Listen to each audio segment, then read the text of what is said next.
I'm speaking to Jeremy Perks from Global Gypsies. Global Gypsies is a Perth, Western Australian company, and they specialise in taking people out into the Australian outback. Jeremy, hello, how are you? I'm very well, thank you, Steve. How are you doing today? Well, look, it's a great day, beautiful day in Perth, but then again, we get so many good days in Perth, don't we? Absolutely, yes. Now, Jeremy, the reason I wanted to speak to you about, you have one of my favourite Australian touring companies.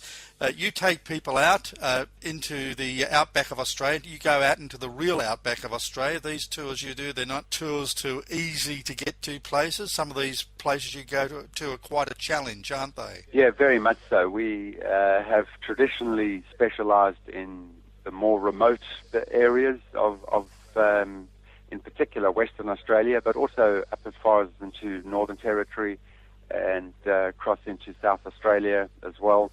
And it's areas where people shouldn't be travelling through, certainly alone. And even if they are in a group of people, they need certain expertise and experience with how to handle a four-wheel drive and look after themselves. Not only from a mechanical point of view, but of course also from a medical point of view.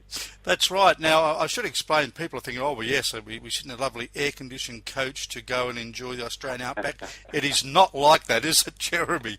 You drive either your own vehicle or you drive a rented vehicle, and that vehicle has to be four-wheel drive because of where you go. Is that right?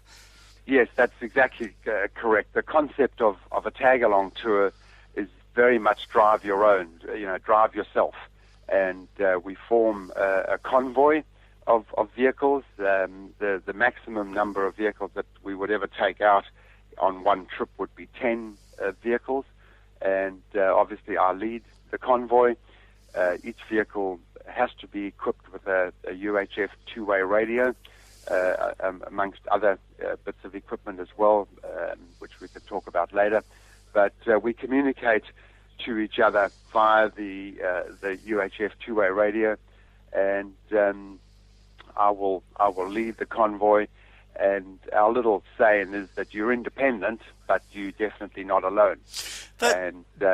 Yes. That's right. I was going to say, because although you are in some remote regions, and I have to explain for people who don't live in Australia, even most Australians never ever go into these regions because they are very vast, they are very remote, and they are very rugged, aren't they?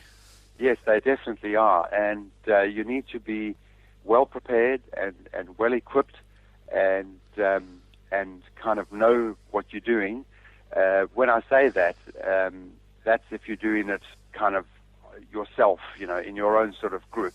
The service that we provide is for folks that perhaps don't have that outback wilderness kind of experience, but they have either read about it, heard about it, or seen our advertising, and they would like to go and experience it.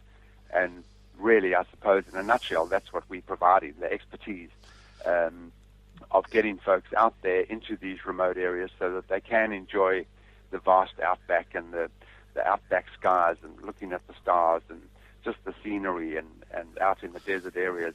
And doing that as safely as possible too. Well, safety is, the duty of care, and the safety aspect is a primary consideration always. And we would never ever put any vehicles or people or never get into a sort of a tricky situation. Yes, breakdowns do occur. That's all part of the experience, part of the trip. And although it's fairly stressful at the time, when something untoward kind of happens, flat tires, fan belts break, water pumps go, radiators leak, things like that, we find that our experience shows us that although it's very stressful at the time, it tends to be spoken about the most in the aftermath of the trip. Once attention's finished, sort of turn out as being a highlight of the trip, actually. So, do you need any special driving skills to do? I mean, if you've been sort of driving an autobahn in Germany, it's a different sort of driving, isn't it? It certainly is a different kind of driving, and what I try and organize, it's not always that easy, but we've sort of got it down to a relatively fine art now, is that we start off reasonably sort of at a medium kind of pace, if I can put it that way, or medium sort of terrain, perhaps is the word I'm looking for, where things are not that difficult, but for the first sort of 2 or 3 days, they can get used to driving a four-wheel drive vehicle, which perhaps some folks haven't done before if they from overseas and they're hiring a vehicle, driving this four-wheel drive vehicle, getting used to outback roads, outback conditions, the dust, the stones, how to maneuver the vehicle through creek crossings, relatively minor creek crossings. And the way we've been able to sort of progress this over the years is that as we get into the trip more and more, we've been able to sort of access more and more difficult places, so that after, say, a week of getting out to an area, folks are feeling particularly comfortable with their vehicle. They know how it handles, they know how the gear ratios work, they know how to get it in and out of four-wheel drive successfully, they know what tire pressures they should be on for those conditions, and it just kind of builds on a gradual basis.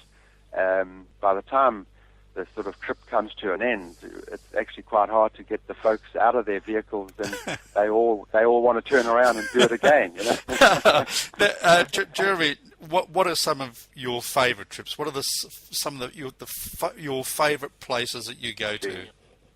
Gee, that's a tough ask. Well, I guess there must be plenty of them.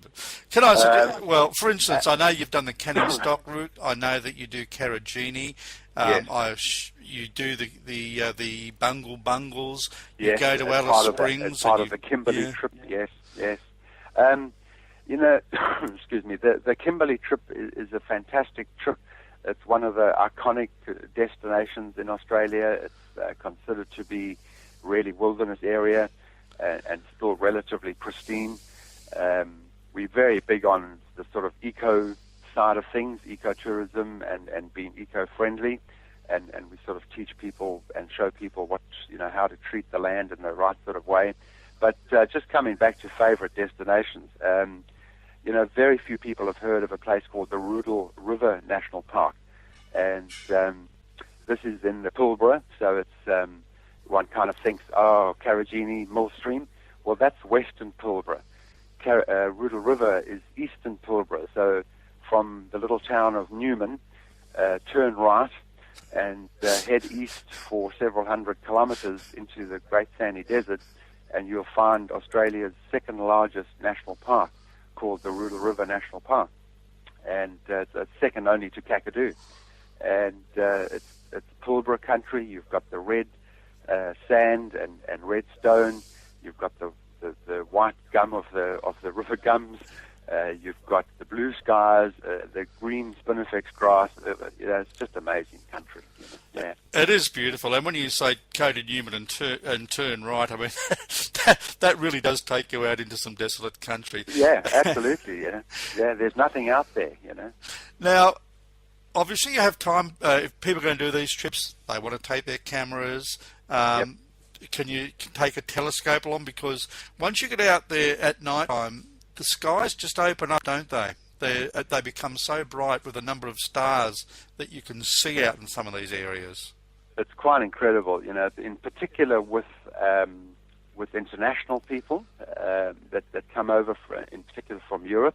But even folks from the East Coast and even folks that haven't been out of Perth very much are just blown away by the night skies, in particular the Pilbara, but anywhere in the outback. You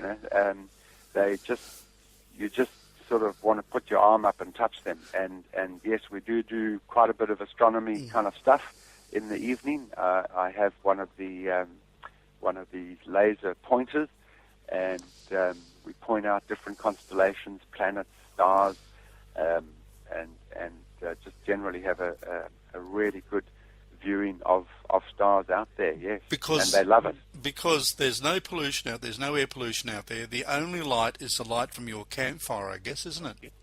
Absolutely. And, you say light from pollution.